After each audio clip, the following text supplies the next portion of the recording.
Assalamualaikum dan salam sejahtera. Nama saya Nur Anati binti Muhammad Zahir dan dalam video ini saya dan rakan-rakan akan berkongsi tentang apa itu sebenarnya Undang-Undang Jenayah Islam. Namun sebelum kita mengupas topik ini dengan lebih lanjut, marilah kita bersama-sama terlebih dahulu melihat senario jenayah yang berlaku dalam negara kita.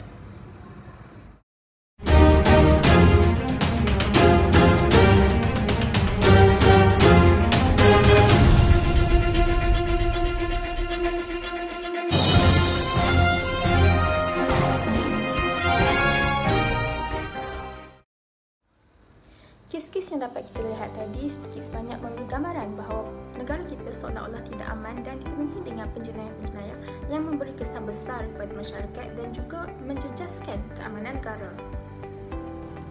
Juga tahukah anda, negara Malaysia menduduki tempat keempat tertinggi indeks jenayah di rantau Asia? Persoalannya, apakah kita akan membiarkan keadaan ini berterusan ataupun seharusnya kita mencari jalan penyelesaiannya? Dan persoalan seterusnya, apakah jenayah yang boleh diselesaikan? Jawapannya ada dalam Undang-Undang Jenayah Islam.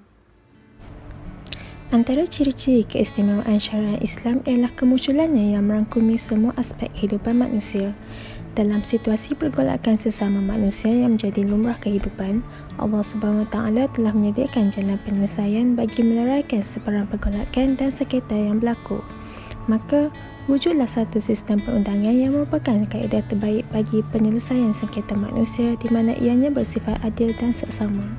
Sistem perundangan ini dibentuk melalui pensyariatan hukum yang begitu adil dan realistik dengan tempat dan masa bagi memastikan ia sentiasa memenuhi keperluan manusia dalam memelihara nyawa daripada penganiayaan, memelihara harta daripada pencerobohan dan memelihara maruah diri daripada fitnah. Di samping itu, hukuman berat yang dijalankan mampu menjadi pengajaran kepada penjenayah dan peringatan kepada mereka yang berkira-kira untuk melakukan jenayah di mana sistem perundangan ini adalah bersumberkan ilahi dan berbeza dengan perundangan manusia yang bersifat lemah dan terhad. Undang-undang Islam membahagikan jenayah kepada tiga pembahagian utama berasaskan kepada hukuman yang dikuatkuasakan, iaitu qisas dan diyat, hudud dan takzir. Qisas dari segi bahasa bermaksud memotong. Dari sudut syarak pula, qisas bermaksud pembalasan yang serupa atas kejahatan yang dilakukan oleh penjenayah. Dalam syariat Islam, membunuh bermakna satu perbuatan yang dilakukan oleh manusia yang dapat menghilangkan nyawa manusia. Pembunuhan yang dinyatakan di sini merujuk kepada pembunuhan yang dilakukan tanpa hak kerana pada dasarnya, mengikut Islam dan ulama terdapat tiga jenis pembunuhan, iaitu pembunuhan sengaja, pembunuhan serupa sengaja dan pembunuhan tidak sengaja. Pembunuhan sengaja ialah apabila seseorang itu dengan sengaja dan dengan niat untuk mematikan seseorang hidup yang tidak halal dibunuh dengan menggunakan alat, bahan atau cara yang kebiasaannya boleh membunuh. Pembunuhan sengaja ini berlaku apabila memenuhi syarat berikut. Setelah memenuhi syarat di atas, seseorang itu boleh dakwa dan jika dia didapati bersalah, hukuman qisas boleh dikenakan ke atasnya. Dalam konteks ini, kes yang boleh dikaitkan adalah kes pembunuhan seorang pelajar UNM, Zulfarhan Osman yang dibunuh oleh rakan-rakannya dalam satu kejadian yang berlaku pada tahun lalu, dan juga kes pembunuhan seorang pesara polis Yu Kim Chan yang dibunuh oleh rakan baiknya sendiri. Seterusnya, pembunuhan serupa sengaja.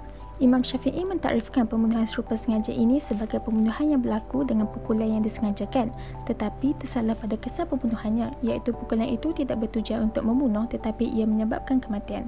Imam Abu Hanifah pula mentakrifkan pembunuhan serupa sengaja ini sebagai pembunuhan yang menggunakan selain daripada besi tajam, buluh atau api atau yang seumpamanya. Dan hukuman bagi pembunuhan serupa sengaja ini telah disebut dalam satu hadis Rasulullah SAW. Perkara ini dapat kita saksikan melalui satu kes pembunuhan yang menggemparkan negara hujung tahun lalu, melibatkan Siti Nusurya yang di mana beliau ditemui mati di rumahnya dipercayai dibunuh oleh rakan baiknya sendiri menggunakan pisau. Selain itu, pembunuhan tidak sengaja adalah perbuatan yang menyebabkan kematian tetapi tidak dilakukan dengan niat membunuh. Hukumannya adalah diat sebanyak 100 ekor unta.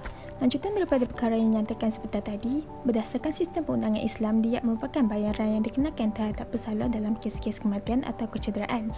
Bagi setengah kes, diat merupakan hukuman asal kepada kesalahan berkenaan. Akan tetapi, dalam kes-kes yang lain pula, diat merupakan hukuman alternatif kepada hukuman qisas sebagaimana yang telah dibincangkan tadi.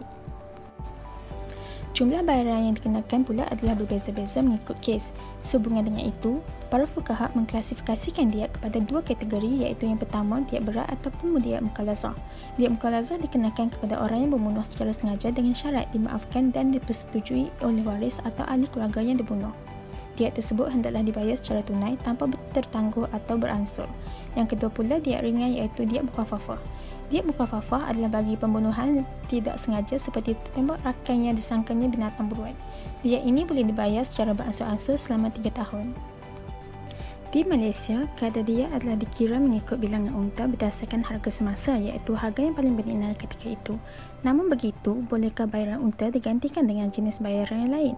Mari kita dengar penjelasan daripada Ustaz Sani tentang hal ini. Selain dari unta, ulama membolehkan bayaran diat menggunakan dinar dan dirham.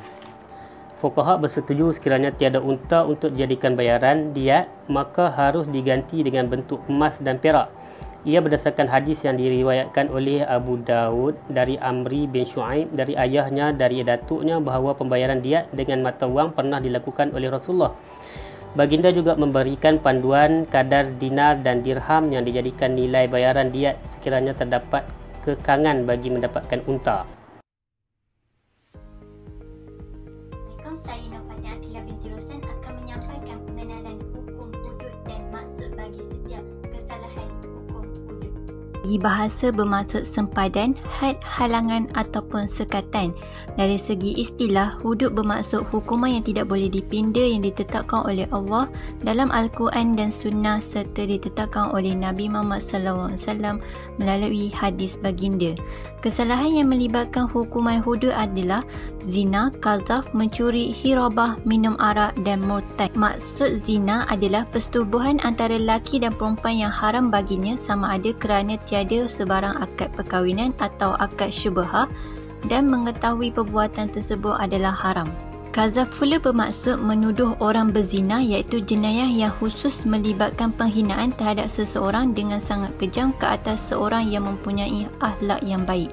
Arak pula adalah minuman yang memabukkan, iaitu ibu segala kejahatan dan ia boleh mendorong kepada jenayah-jenayah lain. Larangan meminum arak sudah pun disebut di dalam Al-Quran menerusi surah Al-Ma'idah ayat 90 hingga 91. Sarikah atau mencuri bermaksud memindah atau mengambil sesuatu secara sulit dan menurut syarak. Ia bermaksud mengambil harta orang lain secara sulit tanpa sebarang hak dari tempat simpanannya dengan syarat-syarat tertentu. Hirabah yang merupakan perbuatan merampas harta orang lain dengan menggunakan kekerasan atau ugutan oleh seseorang atau berkumpulan dengan senjata atau alat yang berbahaya. Riddah atau pemurtad iaitu kesalahan yang dilakukan oleh seorang Islam yang mukallaf dengan membatalkan imannya dan Islam, iaitu murtad atau keluar dari Islam sama ada melalui perkataan, melalui iktikad atau melalui perbuatan. Dalam video tersebut terdapat bagaimana contoh proses sebab itu dilakukan bagi setiap kesalahan jenayah hudud. Hukuman tersebut dilakukan secara terbuka serta boleh disaksikan oleh orang-orang Islam. Bagi pendapat saya, hukum hudud ialah jika dilaksanakan di Malaysia adalah wajib. Namun pelbagai proses dan etika harus kita ikutkan dengan undang-undang Malaysia. Oleh itu, hukum hudud adalah hukum Allah, undang-undang Allah yang terwujud dalam makasih syariah untuk menjaga kesesamaan masyarakat dan agama kita. Jika ia dilaksanakan, ia akan membanteras perkara-perkara maksiat dan mungkar yang semakin berluasa pada masa kini. Kerana di Malaysia ini adalah majoritinya adalah penduduk beragama Islam. Jika ia dilaksanakan, hukum hudud ini akan mendidik rakyat kita untuk sentiasa bertingkah laku ke arah kebaikan. Jika ini berterusan, akan memberi impak yang besar kepada negara kita agar agama Islam itu tidak tercemar dan dipandang enteng oleh negara lain, agama lain. Pada pandangan Ustaz, ianya amat wajar dan Ustaz amat bersetujulah jika hukum jenayah Islam seperti hudud ini dijalankan di Malaysia. Alasannya kerana hukuman yang ditetapkan dalam Islam itu sifatnya mencegah dan juga mendidik. Jika pencegahan itu datang daripada Allah, apakah ada lagi hukuman lain yang lebih baik daripada hukum yang Allah Ta'ala tetapkan untuk mencegah sesuatu? jenayah yang dilakukan. Assalamualaikum dan salam sejahtera. Bertemu kembali bersama saya Mu'athira Binti Alias dalam membincangkan kajian tentang Undang-Undang Jenayah Islam dalam Hukum Ta'zir. Ta'zir dari segi bahasa ialah menolak atau menghalang. Dari segi istilah pula ialah hukuman yang dikenakan ke atas orang yang membuat kesalahan. Hukuman ta'zir tertakluk kepada budi bicara pemerintah, badan perundangan atau hakim, kerana bagi kesalahan ta'zir tidak disebut dalam Al-Quran dan As-Sunnah. Tujuan utama pelaksanaan hukuman ta'zir dalam syariat Islam ialah untuk pencegahan, pengajaran, pemulihan dan pendidikan. Jenis kesalahan ta'zir ialah berjudi. Judi dihina oleh Allah Subhanahu Wa Taala di dalam Al-Quran dan dihina Nabi Muhammad SAW di dalam hadis. Agama lain juga turut mengkritik dan mengutuk kaki judi. Tetapi di dalam Al-Quran dan hadis tidak dinyatakan pelaksanaan hukuman tertentu ke atas kaki judi, maka hukuman itu bergantung kepada pemerintah. Rasuah bermakna sesuatu yang dicapai dengannya kepada sesuatu tujuan dengan sogokan. Pengertian rasuah boleh dibahagikan kepada beberapa kategori, iaitu Al-Rashi, pemberi rasuah; Al-Murtashi, penerima rasuah; Al-Wash, sesuatu yang dijadikan oleh pemberi dan penerima rasuah sebagai penghubung untuk mencapai sesuatu tujuan; dan Al-Istirsyad, iaitu meminta rasuah.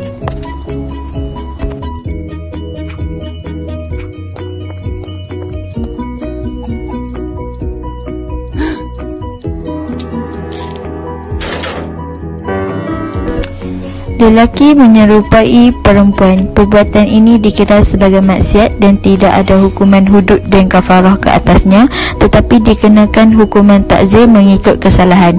Lelaki belagak seperti perempuan dikira dosa besar.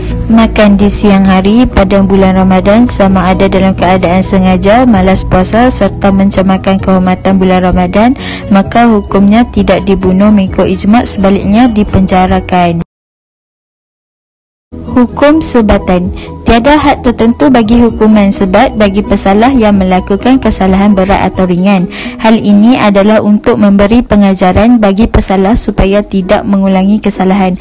Sebat di depan khalayak ramai juga bertujuan untuk menyedarkan pesalah supaya insaf. Terdapat dua jenis hukuman penjara dalam undang-undang Islam, sama ada tempoh yang tetap atau tidak tetap. Adapun hukuman penjara bagi tempoh yang tetap boleh dikenakan bagi kesalahan-kesalahan kecil.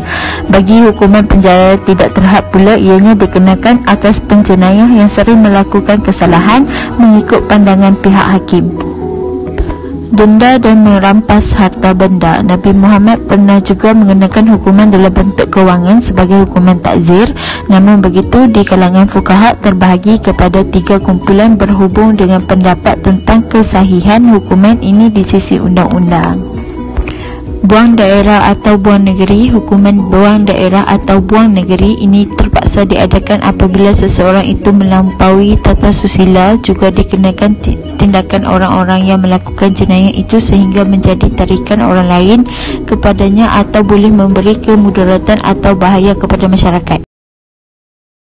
Hukuman ta'zir dilaksanakan adalah untuk menghalang orang-orang yang melakukan kesalahan daripada melakukan kesalahan atau mengulangi pada masa akan datang. Setiap orang yang melakukan perbuatan haram yang tidak menimbulkan hukum hudud, qisas dan kafarah, maka seorang hakim berhak untuk menghukumnya.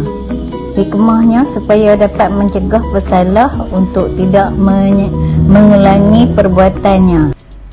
Secara ringkasnya, Undang-Undang Jenayah Islam adalah sesuai untuk diamalkan sepanjang zaman, di mana hakikatnya undang-undang ini datang dari Allah SWT dan sudah memadai untuk kita meletakkan keyakinan kepada undang-undang ini. Oleh yang demikian, apa yang penting di sini ialah setiap pihak harus bersikap terbuka untuk meneliti dan mendiskusikan soal kesesuaian Undang-Undang Jenayah Islam masa kini. Usaha dialog dan penerangan perlu sentiasa giat dijalankan bagi meyakinkan masyarakat tentang undang-undang ini. Cabaran propaganda barat yang menggunakan segala bentuk mekanisme untuk memberikan gambaran buruk pada Islam perlu disedari dan dihadapi dengan bijak. Dengan ini, tidak mustahil suatu hari nanti masyarakat akan dapat melihat Undang-Undang Jenayah Islam kembali berperanan untuk menjaga keamanan dan keharmonian seluruh manusia.